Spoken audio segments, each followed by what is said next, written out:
오늘 이 말씀 가운데 향기로운 예배라는 제목으로 말씀을 나누도록 하겠습니다. 어느 교회 목사님 아버지가 장로님이신데 목사님 아버지께서 그 장로님은 늘 제 앞에 딱 앉았어요. 근데 우리 외할아버지 유장로님이 늘 앞에 계시는데 유장로님은 아주 철두철미하게 예배 드릴 때, 어릴 때 봐도 철두철미한 그런 예배의 자의 모습을 보여주셨는데, 이 목사님 아버지 장로님은 앞에 앉아 계시면서 설교가 시작하면 좋으시는 거예요. 설교만 하면 장로가 졸아서 이 목사님은 좀 민망하기도 하고 잘 앞에 앉으셔가지고 좋으니까 아들한테 시켜서, 야, 네가 할아버지 옆에 딱 앉았다가 할아버지 주무시면 찔러서 깨워라. 깨울 때마다 내가 1,000원 줄게. 그래서 이 아이가 아들 옆에서 할아버지 졸락하면은 할아버지 깨웠어요. 몇 주간 잘 깨웠어요. 할아버지가 이 장로님에게도 앞에서 이제 예를 잘 들으시더라고요. 근데 몇 주 지나니까 또 주무시는 거예요. 옆에 앉아있는데도. 이상하다 싶어서 이 아버지가, 목사님이 애를 불렀습니다. 니 왜 안 깨우나? 왜 안 깨우나? 아버지, 할아버지가 내 안 깨우면 2,000원 준다고.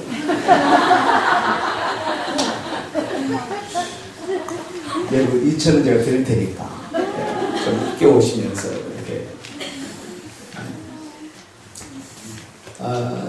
예배에 집중하고 2014년도가 되었습니다.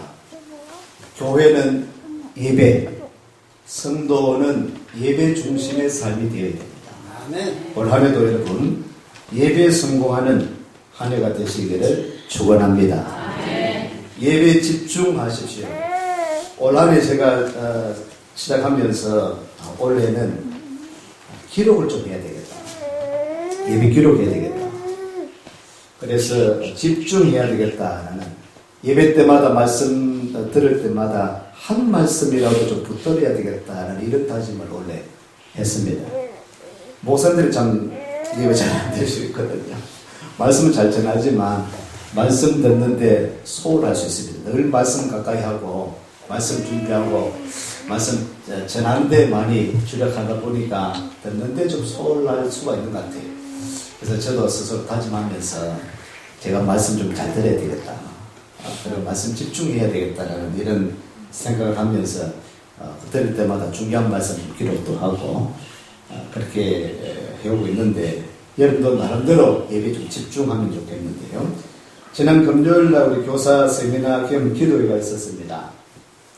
바천 목사님 말씀을 전해주셨는데 그 말씀 가운데 이제 한 말씀을 붙들었어요. 그 말씀 붙은 것이 우리 교사들에게, 또 대부분 교사들이요 또 찬양대원들이 많으니까 당신들 찬양대원 아니냐. 또 대부분 찬양대원들은 오랫동안, 평생은 아니겠죠. 아닌데 그래도 수십 년 동안 여기서 20년 이상은 찬양대원을 해야 되고, 교사들도 지금부터 계속 20년 했지만 앞으로도 20년 이상 교사할 분들이 이분들이기 때문에, 그렇다고 생각하면은 올해도 교사요, 올해도 찬양대원인데 그냥 보내지 말고, 그냥 늘 있는 그 자리에 있지 말고 좀 배우는 교사, 배우는 찬양대가 되었으면 좋겠다. 그런 말씀 전하시더라고요. 그렇다. 찬양대도 그러하지만은 교사도 그러한데, 배우는 교사, 학습하는 그런 교사, 그런 찬양대, 음질사님 지혜를 준비하라. 안신의 선생님 좀 음악을 하니까 지혜를 하고, 그래서 우리 스스로 지휘자도 키우고 반주자도 키우고, 자꾸 다른 분들 섬김하려고 하니까 우리 김강 노사님이 나가서 다른 분 없을까도 잘 없다고 힘들다고 해요. 그래서 우리 스스로 좀 키워나가는 것이 제일 좋잖아요. 제일 바람직하지 않습니까? 악기도 배워나가고 유형 한 해 동안 수고하는데, 그래서 제가 힌트를 얻었습니다. 찬양대도 그러하고 교사도 그러하지만 저와 여러분들은 진짜 평생토록 예수 믿으면 빠지지 말 것이 예배입니다. 예배는 평생 예배 드리는 거예요. 어떻게 보면 천국 가서도 할렐루야 찬양하고 예배는 끊임없이 우리 평생토록 예배는 드려야 되는데, 그렇다고 한다면 오늘 예배 드릴 때 작년처럼 그렇게 드리지 말고 올해는 보다 더 예배다운 예배, 하나님이 기뻐하시는 그러한 예배자가 되어야 되겠다. 그런 예배가 우리 교회에서 계속 진행되었으면 좋겠다라는 그런 생각을 해봅니다. 할렐루야. 네. 우리 예배 드리는데 오늘도 예배 드리고 앞으로도 계속 예배 드려야 될 텐데, 그렇다고 한다면 그냥 예배 드리는 것이 아니라 집중하면서 예배 동안 영광 받으시도록 그런 은혜로운 시간 되도록 그러한 예배가 되어야 되지 않겠습니까? 다음 주일날은 일심가족주일로 지킵니다. 저 우리 정책당회를 했습니다. 우리 아이들이, 학생들이 일심가족주일날 오기 싫대. 어른들과 함께 예배드리기 싫대. 지루하대. 코드가 안 맞대. 너무 길대. 설교도 좀 짧게 하래. 어른 예배 아이들이 다르다. 그래서 우리 장로님들이 그러면 따로 드리는 것이 안 낫겠느냐? 아니요. 그건 아닙니다. 이건 참 중요한 예배인데, 다 각각 요새 예배 드리는데 함께 예배 드리는 것이 얼마나 중요한지, 사실 가정교육도 필요하고 그런데, 우리 교회에서 지금 한 달에 한 번이라도 같이 예배 드리는 것은 굉장히 중요한 예배라고 저는 생각합니다. 네. 그러면 예배 방법을 바꿔야 되겠다. 예배 방법을 바꿔야 되겠다. 설교도 좀 타이트하게, 좀 스마트하게 그렇게 말씀 전하고, 여러분 이해를 하십시오. 모든 순서를 차세대, 다음 세대 중심으로 마지막 주에는 그렇게 할 계획을 가지고 있습니다. 그래서 다음 주 기도도 사실 순서는 아닌데, 김진 목사님이 예배위원회 담당 교역자예요. 그래서 또 젊은 또 목사님이시고 해서, 그래도 제가 아이들에게 젊은 세대 잘 그렇게 아주 멋지게 기도를 인도할 수 있는 그런 분이기 때문에 좀 순서는 다르지만, 그래서 김 목사님을 다음 주 선정하고, 사회자도 지금 생각 중에 있습니다. 오늘 식사하고 나서 예배위원회 우리 박하천 목사님, 엄창훈 집사님 함께 같이 오늘 모임을 잠시 갖도록 하고 있는데, 큐시트를 작성하려고 합니다. 예배 전에는 학생들이 찬양을 하고, 또 주일학교도 아이들 안내도 하고, 수금까지, 사회까지 이렇게 해서 보다 더 예배가 은혜로운 예배가 되겠다. 함께 기뻐할 수 있는 예배가 됐으면 좋겠다라고 다음 주에 좀 구상하고 기도하고, 제가 몇 주 전부터 정책당회하고 난다부터 계속적으로 그렇게 기도하고 준비하고 있는데, 우리가 이왕 예배 드릴 것 진짜 기쁨으로 하나님이 기뻐하시는 예배, 우리도 감사하며 그렇게 예배 드리는 그런 예배가 올 한 해 동안 풍성하게 이루어지기를 소망합니다. 본문은 이 레위기는 예배에 관한 책이라고도 할 수 있습니다. 예배에 관한 책. 우리는 창세기를 읽었습니다. 출애굽기를 또 말씀을 전했습니다. 저는 창세기를 읽으면서, 창세기는 50장까지 있는데 창세기를 읽을 때마다 저는 사람을 생각합니다. 사람. 하나님께서 천지 만물을 창조하셨는데, 또 해와 달과 별과 또 하늘과 땅과 물과 모든 식물과 생물과 다 창조하셨거든요. 왜 창조하셨을까? 여섯째 날 사람을 그 에덴 동산, 또 아름다운 동산, 하나님이 보시기에 좋은 이런 아름다운 환경을 먼저 만드시고 제일 마지막에 사람을 만드셨어요. 사람. 하나님의 관심은 이 자연에게도 환경에도 관심이 있지만 가장 우리 하나님의 관심은 사람에게 있다는 것을 창세기를 통해서 제가 발견하게 되어지거든요. 사람, 하나님께서 세우신 그 사람, 또 거기는 또한 12장부터는 아브라함과 이삭과 야곱과 12명의 아들 요셉, 사람들, 하나님 택하신 사람, 부르신 그 사람에게 하나님의 관심이 있다, 하나님의 사랑이 있음을 발견하게 됩니다. 오늘날에도 우리 하나님은 그 무엇보다도 저와 여러분들에게, 하나님이 부르신 사람들, 하나님의 백성들, 여러분들에게 하나님께서는 사랑하시고 복 주시기를 원하시고, 관심이 많으신 줄을 믿으시기를 바랍니다. 사람을 택하셔서 그 사람이 성장하고 성장해서 아브라함에게 약속하셨던 것처럼, 아브라함에게 언약하셨던 것처럼 네 후손이 하늘의 별들처럼 바닷가의 모래알들처럼 많아질 것이다라고 그 약속을 따라 말씀을 따라서 진행되어지는 것이 창세기고, 출애굽기에 보면은 그 많은 사람을 이루게 되어지는 그 장면을 출애굽기에 이야기하고 있습니다. 하나님 백성들을 애굽에서 이제는 건져내고 구출해내주는 그런 이야기가 출애굽기에 있지 않습니까? 그런데 그 많은 사람들, 하나님의 사람들, 하나님의 그 백성들을 이루어 나가시는 것이 창세기, 출애굽기에 있는데, 하나님께서 이스라엘 백성들을 애굽에서 구출해냅니다. 한 200만 명쯤 되어지는 이스라엘 백성들을 구출합니다. 왜 구출하느냐 하면 그 목적을 출애굽기는 이야기하고 있습니다. 이스라엘 사람들을 왜 구출해냅니까? 애굽에서 왜 출애굽시킵니까? 무엇 때문에? 1차적으로는요, 애굽의 노예로, 종으로 있던 이스라엘 백성들을 구원하기 위하여서 출애굽을 시키고, 또 왜 구출합니까? 왜 구원합니까? 이들을 출애굽해서 광야에서 뭐하게 하기 위해서요? 절기를 지키고 하나님 앞에 예배 드리게 하기 위하여서 구원시킨다는 것입니다. 출애굽 시킨다라고 말씀하고 있습니다. 오늘 저와 여러분들이 하나님께서 저와 여러분들을 구원해 주셨습니다. 예수님의 믿음으로 예수 그리스도를 믿고 오늘 우리는 구원 백성, 하나님의 자녀, 하나님의 백성들 되어진 줄로 믿습니다. 예수님 믿어서 우리가 구원을 받는데, 구원받은 저와 여러분들이 가장 우선적으로 가장 먼저 해야 될 일이 예배드리는 것입니다. 출애굽시켜서 광야에서 성막을 짓게 하고 예배드리게 하는 거예요. 그 이야기가 레위기에 있는 거예요. 창세기, 출애굽기, 그리고 레위기, 예배드리는 자, 하나님의 사람들은, 하나님의 백성들은 예배드리는 자가 되어야 된다라고 하는 것이 레위기에 있는 말씀입니다. 레위 말씀은 제사 제도, 제사의 방법, 이런 이야기들이 있기 때문에 1장부터 5장까지는 5대의 그런 제사, 어떤 제사가 있습니까? 번제가 있지 않습니까? 번제, 그 다음에 소제, 화목제, 속죄제, 속건제, 이런 5가지의 제사의 방법, 제사에 대해서 이야기를 하고 있습니다. 이런 예배를 드리라, 제사를 드리라 이야기하고 있습니다. 부흥하는 교회, 성장하는 교회를 가보면 예배가 살아있습니다. 어떤 교회가 부흥하는 거냐, 성장하고 있느냐, 그 교회 가보면은 부흥하는 교회는, 성장하는 교회는 예배가 살아있는 교회. 성도들도 보면 신앙 좋은 성도들이 있습니다. 믿음이 날마다 자라나는 성도들이 있습니다. 그런 성도는 예배 잘 드리는 성도예요.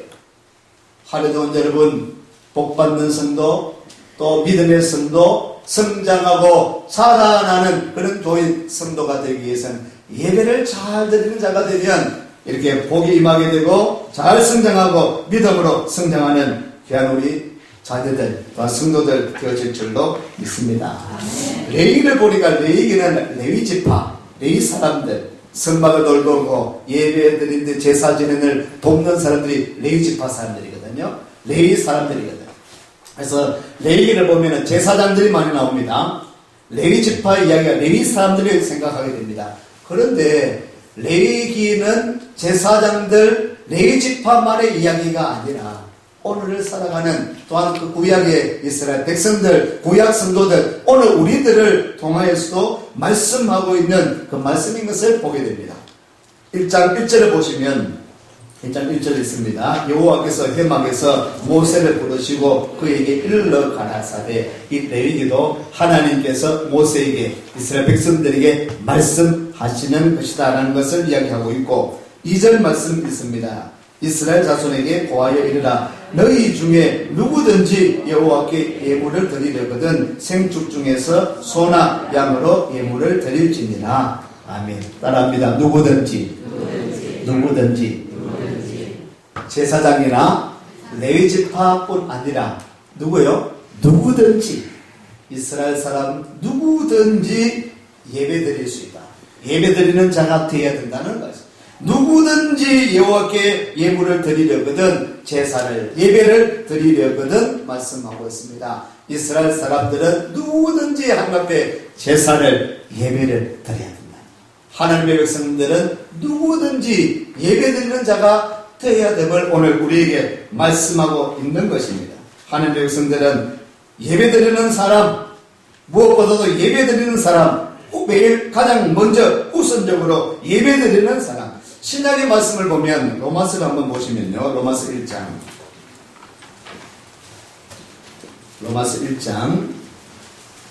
14절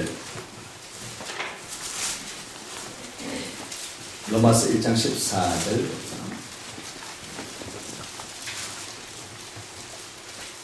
14절부터 16절까지 말씀 읽습니다. 헬라인이나 야만이나 지혜 있는 자나 어리석은 자에게 다 내가 빚진 자라. 그러므로 나는 할 수 있는 대로 로마에 있는 너희에게도 복음 전하기를 원합니다. 내가 복음을 부끄러워하지 아니하노니 이 복음은 모든 믿는 자에게 구원을 주시는 하나님의 능력이 됨이라. 첫째는 유대인에게요 또한 헬라인에게로다. 아멘. 신약의 말씀은 이렇게 말씀하고 있습니다. 사도 바울은 유대인이었습니다. 근데 사도 바울은 유대인이었지만 유대인들만의 사도가 아니라 이방인의 사도가 되었습니다. 오늘 말씀하고 있지 않습니까? 헬라 사람이나 야만인이나 지혜 있는 자나 어리석은 모든 사람에게 누구든지 나는 그들에게 빚진 자다. 복음의 빚진 자다. 나는 그들에게 복음을 전하기를 원합니다. 전도하기를 원한다라고 이야기하고 있습니다. 나는 할 수만 있는 대로 그 당시 세계 중심인 로마에 가고 싶다. 로마에 가서 유대인뿐만 아니라 이 로마에 가서 복음화가 이루어지면 로마에 복음을 심고 말씀을 심으면 예수를 심으면 로마가 변화되면 전 세계가 변화되어진다. 내가 로마에 가고 싶다라고. 누구든지 예수 믿게 하기 위해서 내가 가기를 원한다라고 고백하고 있는 그러한 말씀입니다. 구약의 누구든지 이스라엘 백성 누구든지 하나님의 택한 사람들은 누구든지 주께 나와서 예배드리는 자가 되어야 되는데 오늘 신약에 오면 그 누구든지는 이제는 헬라 사람, 야만인, 세계 누구든지 다 복음을 받아들이고 예수 믿고 예배드리는 자가 되어야 됨을 말씀하고 있습니다. 오늘 찬양 가운데도 어느 누구나 주께 나오라. 듣는 사람마다 복음 전하여서 어느 누구나 주께 나와라. 주께 나와라. 오늘 우리들에게 주신 사명도 그러합니다. 오늘 저와 여러분들이 예배드리는 자가 되었을 뿐 아니라 어느 누구나 누구든지 주님 앞에 나와서 예배드리는 자가 될 수 있도록 이 자가 꽉꽉 차고 넘치는 그런 은혜가 올 한 해 동안도 풍성하게 나타나기를 소망합니다.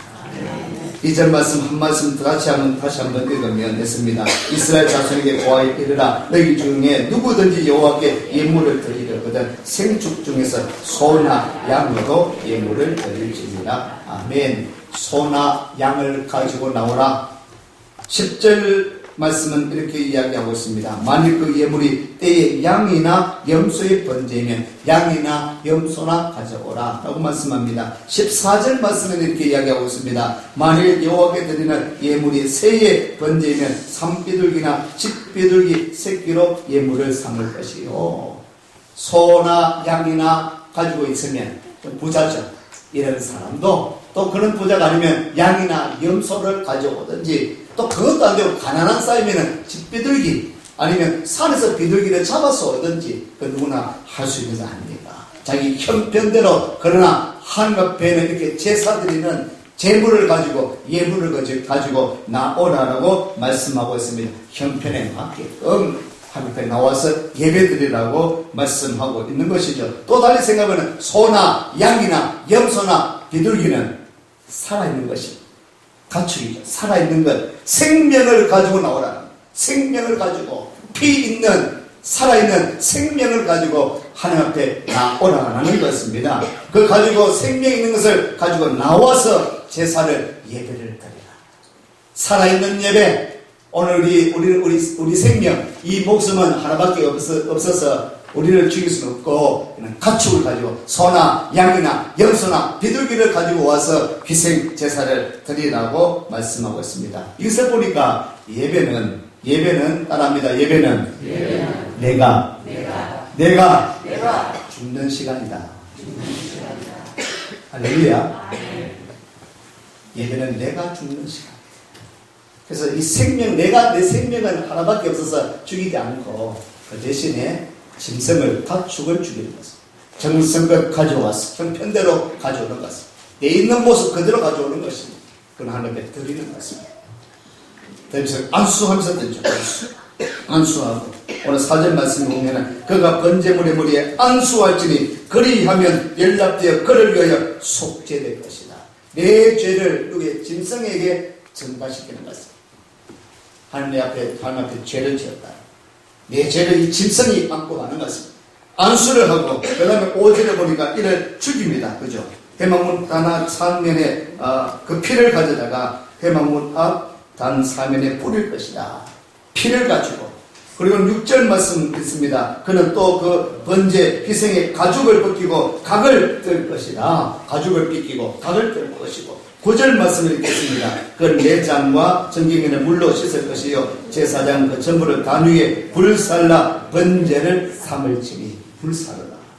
안수하고 또 그리고 피를 내고 피를 모으고 그리고는 가죽을 벗기고 각을 떼고 그는 불살라라는 짐승을 이렇게 완전하게 희생제사 번제를 올려드리는. 그래서 완전히 내가 그 앞에 예배는 죽는 주님 앞에 참으로 나는 죽고 주님이 다시 사는 그런 것이 예배의 모습이에요. 예배 드릴 때마다 여러분 한 주간도 돌아보면서 여러분 우리가 죄 가운데 살았지 않습니까?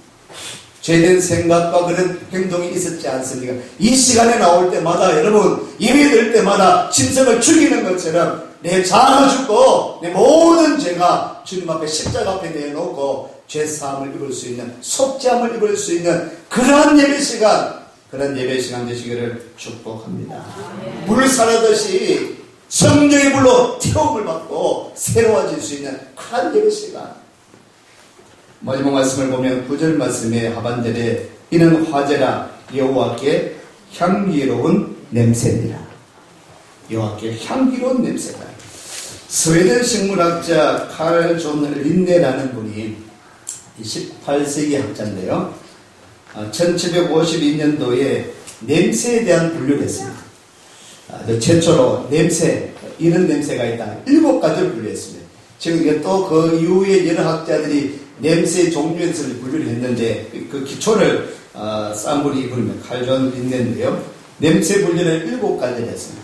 그 7가지를 한번 소개해드리면 향기로운 냄새가 있다. 자, 향기로운 냄새, 여러분 말 들을 때마다 떠오르는 게 있죠. 35년 하는 게 있습니다. 그 말을 하면은 나도 모르게 냄새가 생각나거든요. 향기로운 냄새. 염소 같은 냄새가 있다. 염소 같은 냄새가 뭔지 모르겠어요. 염소 같은 냄새. 천상의 맛 같은 냄새가 있다. 어떤 냄새일까요? 더러운 냄새가 있다. 구역질 나는 냄새가 있다. 방향성이 있는 향료 같은 냄새가 있다. 마지막 7번째가 마늘 냄새가 있다. 마늘 냄새 같은 7가지 분류했습니다. 그 냄새, 어떤 냄새, 이런 냄새. 우리나라도 이 조향사, 향을 만드는 사람들 보니까요. 이 향 만드는 사람은 훈련생일 때는 적어도 100가지 종류의 냄새를 맡을 수 있어야지 그렇게 훈련한답니다. 100가지 냄새를 맡을 수 있도록. 전문가가 되려면 각종의 냄새, 1000가지 종류, 1000가지에서 2000가지의 그런 다양한 냄새를 맡을 수 있는 그렇게 훈련을 하는 게 전문가가 된다고 합니다. 개는요, 일반 사람들이 냄새 맡는 어떤 그 세포가, 냄새 맡는 어떤 그런 세포가, 개는 일반 사람보다도 100배 정도가 발달되어 있답니다. 그래서 우리가 냄새 잘 맡는 사람을 아주 개코 같다, 개코다. 그만큼 냄새가 발달되어 있다. 오늘 이 번제를 합니다. 태웁니다. 그런데 하나님이 향기로운 냄새라고 이야기를 하고 있습니다. 여러분, 짐승을 태웠는데 이 짐승 태우는 것이 그렇게 향기로운지 모르겠어요. 비린내도 나기도 하는데 어떻게 보면 우리가 맡으면 고약한 냄새인데 이 짐승을 태우는 냄새가 아주 고약한 냄새일 수도 있는데 성경은 오늘 향기로운 냄새다. 향기로운 냄새다. 향기로운 냄새다라고 이야기를 하고 있습니다. 제사 지내는 불태우는 이 냄새를 향기로운 냄새라고 이야기를 하고 있습니다. 사실은 그게 비린내가 납니다. 피비린내가 납니다. 어떻게 보면 고약한 냄새, 타는 냄새가 납니다. 그런데 그 냄새를 향기로운 냄새라고 이야기를 하고 있습니다. 오늘 우리 죄는 정말 고약합니다. 오늘 저와 여러분들은 죄는 더럽고 추악하고 냄새나고 고약한 냄새나는 그런 죄를 우리가 가지고 있습니다. 그런데 오늘 예배드리는 여러분의 모습을 보고 주님의 십자가 앞에 나와서 예수님 앞에 나와서 주님의 이름으로 눈물로 회개하고 주여 죄를 지었나이다. 나를 용서해 주십시오. 고약한 냄새가 나고 추악한 냄새가 나는 우리의 모습을 가지고 주님 앞에 나와서 예배 드릴 때 하나님께서 맡으실 때는 오늘 고약하고 냄새가 펄 나지만 하나님이 저와 여러분들의 예배를 통해서 맡으시는 그 냄새는 향기로운 냄새다. 할렐루야. 그렇습니다. 향기로운 냄새를 받으십니다. 이게 바로 예배인 것입니다. 오늘 우리가 예배 드릴 때에 하나님께 예배 드립니다. 여러분, 예배 드릴 때 우리 하나님 존경하는 마음으로, 경외하는 마음으로 예배를 드리십시오. 오늘 예배 드릴 때에 성령의 감동이 임해서 이 예배가 참으로 성령이 역사하셔서 감동케 하는 그런 은혜로운 예배, 향기로운 예배가 되어지기를 원합니다. 짐승의 나를 대신 위해서 죽는 것처럼 이제는 예수 그리스도께서 나를 위해서, 여러분을 위해서 돌아가셨지 않습니까? 그걸 생각하면서 그런 감동이 임하는, 눈물이 있고 기쁨이 있고 감사가 있는 그런 예배. 오늘 우리 예배가 신비로움이 있는 예배, 예배드리다가 회복이 있고 예배드리다가 병의 치유함을 받고 예배를 통해서 변화가 일어나고 예배를 통해서 부흥의 역사가 나타나는 것이 바로 예배의 역사입니다. 믿습니까? 아멘. 체험할 수 있는 예배, 예배 드릴 때마다 이제 다 임하여서 체험되어지는 그런 향기로운 대사, 향기로운 예배가 되어지기를 축복합니다. 아멘. 사랑 충만한 예배, 하나님을 사랑하고 오늘 예배드린 우리 공동체 안에서도 사랑하고 이제 로마서 12장 1절 말씀처럼 읽고 마치겠습니다. 로마서 12장 1절 2절 말씀 같이 했습니다. 그러므로 형제들아 내가 하나님의 모든 자비하심으로 너희를 권하노니 너희 몸을 하나님이 기뻐하시는 거룩한 산제사로 드리라. 이는 너희의 그의 영적 예배니라. 너희는 이 세대를 본받지 말고 오직 마음을 새롭게 함으로 변화를 받아 하나님께 선하시고 기뻐하시고 온전하신 것이 무엇인지 분별하도록 하라. 예배 드려서 향기로운 예배가 되어질 뿐 아니라 은혜 받고 새로워져서 한 주간 살아가는 동안 이 세대를 본받지 말고 오직 마음을 새롭게 함으로 변화를 받아 하나님의 선하시고 기뻐하시고 온전하신 뜻이 무엇인지 분별하여서 오늘 세상에 나가서 이웃에게 모든 사람들에게 그리스도의 향기를 나타낼 수 있는 여러분의 삶이 되시기를 축복합니다.